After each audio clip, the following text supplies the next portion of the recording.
Cebu Catholic Television Network.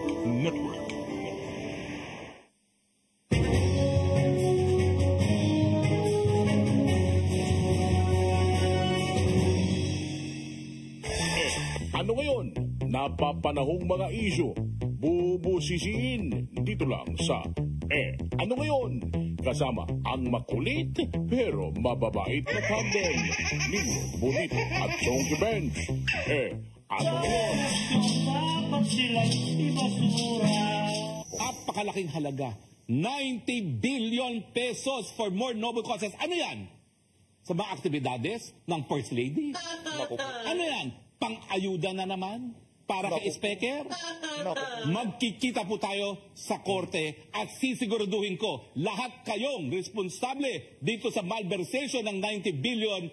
Pakukulong ko kayo kung yan ang huling gagawin ko sa aking buhay. Maliban ho doon sa pulburonic video, sa tingin ho natin, yaang ibinulgar na yan nitong si dating presidential spokesperson Harry Roque, ang isa sa mga matitinding dahilan kung bakit talagang dinidikdik ho siya ngayon ng administrasyon itong si Marcos Jr. Siya ho ang nagbulgar sa plano ng administrasyon itong si Marcos Jr. na ilipat yung pondo ng PhilHealth na 90 billion pesos from PhilHealth to BBM administration. Ano ngayon? Shoutout muna tayo kay PH Update. PH Update. Kasi galing kasi rin. Sir. Thank you. Idol mo nito. Ikaw ba naniniwala na may kinalaman sa katapangan ni Atty. Harry Roque sa pagbubulgar niya sa PhilHealth anomaly kaya siya ngayon wanted sa Congress? Posible yan. Pero posible dahil siya rin ang nag-organize ng public viewing sa United States ng pulburon video daw ni PBBM. Galit si Atty. Harry kasi hindi ayon sa kanyang ipinasang Universal Health Care Law.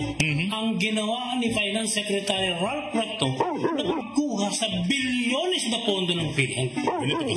Ang pangako ng Universal Health Care Law ay libreng gamot at libreng pagpapagamot sa lahat ng mga Pilipino. Sarap sana, no? Bakit galit din si Atty. Harry sa pulburon? Kasi daw hindi magiging healthy ang pulburon. Hindi baling magpulburon, hindi naman nakukulo.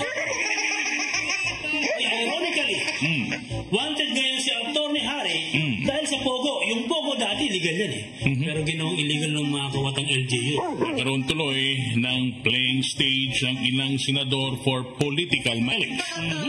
Kaya iba na ang meaning ng Pogo. Bago ko sabihin ang tunay na meaning ng Pogo, pagka ikaw ay anti-Pogo, kakampi mo lahat ng senador. Tama? Pero kapag ka anti-Pogi, may isang magagalit. Sino? Senator Bong Revilla alias Pogo. Ibahin mo na nga, serious tayo eh. Pero tama ka, binago na nga ang meaning ng Pogo. Ano? Pogo means politicians ongoing gimmick overcharge. Hi! Kaya pati sila Cassandra Ong at Alice Guo ay nakakakuha tuloy ng simpatya. Nagiging korte na ang Senado at Kongreso. Ang Senado parang hindi na yata korte, baka boxing ring na. Let's watch this. Under the rules, you have 1 day. Don't finish it then, pare. Pag lugar mo, ilang beses ka nakiusap sa akin eh. Huwag mo akong sigawan. Kami nakiusap pa. Hanggang doon na. Nag-upload ka pa eh. Anong gusto mo? Ano sindak dito eh? Bakit? Sisigawan mo ako ng pakialam mo. Wala akong pakialam sa maboto dun eh. Sinabi mo yun. Interest mo lang yung isip ko eh. Ano mo kami? Iparabi ko sa kanya, sabi ko sa'yo. Sabi ko, pare, baka pwede pakiusap. This is too important. Ano ngayon? Democratically bad. Hindi nila ako nahunggap ng kanilang away. Pero malinaw na hindi na sila August Buddy. Ano na? August Buddy. Oy, pero bati na sila. Bati sila. Sabi kasi ni Senator Cayetano, bigyan naman ng pagkakataon ng long-time friendship nila na magkaroon ng argumento. At yung gabi na yun yung heated argument nila. Nainit. Itong next video natin, girian din ang naganap. Saan? Gusto ko muna nating pasalamatan, no? Itong si Agri Partelis, itong si Wilbert Tili. Bakit marami sa ating mga kababayan, pag nasa ospital, halimbawa na lang dito sa malapit po sa atin sa East Avenue, ay kailangan pang bumili ng gamot sa labas kahit na nasa charity wards. Isa pa ito sa dumaragdag sa out-of-pocket expense, dagdag isipin ng may sakit, dagdag pasanin ng pamilya. Bakit po kadalasan ay walang gamot sa mga public hospitals? Bakit pinahihirapan pa ang ating mga kababayan na maghanap at bumili ng mas mahal na gamot sa labas? Saan po napunta yung bilyon-bilyong piso na pondo? Ano bang klase ng gamot ang binibili? At hindi tumutugma sa mga gamot na kailangan sa mga hospital. Ibig sabihin po nito, kapag yung gamot ay pinabayad, madalas po yan ay because of wala po siya sa formulary ng PNBF. Na malaki pong problema talaga. But of course, sa ngayon po, meron talagang balakid sa pagbili po ng gamot ng gobyerno dahil po dito. And dahil po sa legal process na kinakailangan po ma-include sa formulary po ang mga gamot. Kaya po hindi po tayo makagamit ng programa gaya po ng MAIP. But as a solution, DOH will reconstitute the Formulary Executive Council na siya pong mag-check if we can include some of the medicines po doon po sa listahan ng formulary.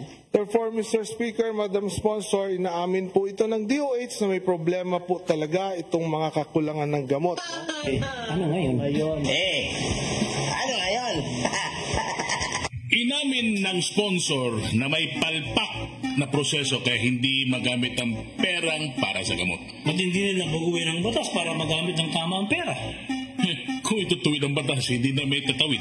Alin? Ang korupsyon. Iba yung mga serious tayo eh. Ang sinasabi si Wilbert.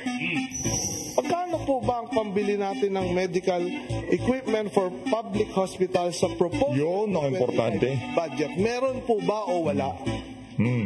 Meron po, Mr. Speaker, nasa HFEP po siya. Medical equipment po, Mr. Speaker, 7.6 billion po ang budget for 2025. Bakit po hindi ito pinaprioritize ng DOH itong mga medicines at medical equipment na kailangan ng mga Pilipino? Alam naman natin kung gaano kahalaga ang access sa gamot at matagal ng teknolohiya, pero bakit po napapako tayo sa bawat buhay mahal? Ano ngayon? Ano ngayon? Babaw ng depensa ng sponsor, idol ha? May 90 billion pesos nga ang PhilHealth na dapat hindi pinakailaman eh. Meron sanang perang magagamit sa medical equipment. Kumbaga sa basketball, hindi na umubra mga star players ng Congress gaya ni na Representative Kimbo, Representative Joel Chua, at Representative Zaldico. Kaya ipinasok na ang bangko kaya ang babae niya. Bakit naman sila matatalo eh? Kasi in the middle of the game, nagpapalit sila ng rules. Inalis ang time-honored tradition. Time-honored tradition sa OVP. Inalis ang due process sa member at opisyal ng komite na itinanggal. Ngayon, inaalis ang karapatan ni Representative Wilbert. Na mapakinggan siya alang-alang sana sa kapakanan ng mga mahihirap na may sakit. Members of the minority. Mr. Speaker, we join the minority in their motion to terminate the period of debate. So move, Mr. Speaker. There's a joint motion to terminate interpolations in the proposed budget of the Department of Health. Is there any objection? The chair Speaker, hears have a none. motion ruling, please. Let me question the Interpolations on the proposed budget of the Department of Health is hereby Let me terminated. question the forum, Mr. Mr. Speaker. Motion suspended. Mr. Speaker. Nakakasuka na itong House of Representatives. Iba na pangalan. Idol, iba na. Ano na? House of Representatives. Mga diktador na kawatan.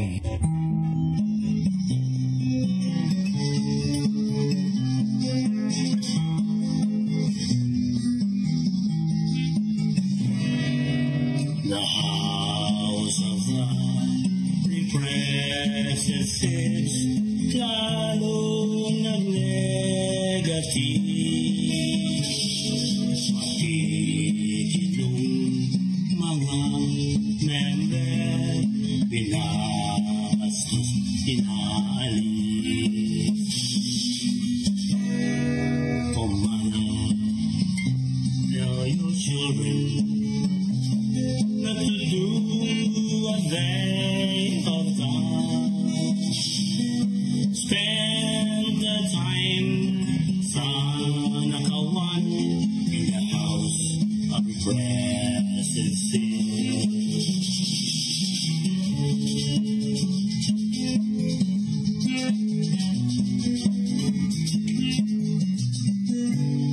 The House of Representatives kailang malinis. Kundi sila Maong Guzman, may karma din naman. Sigarayan.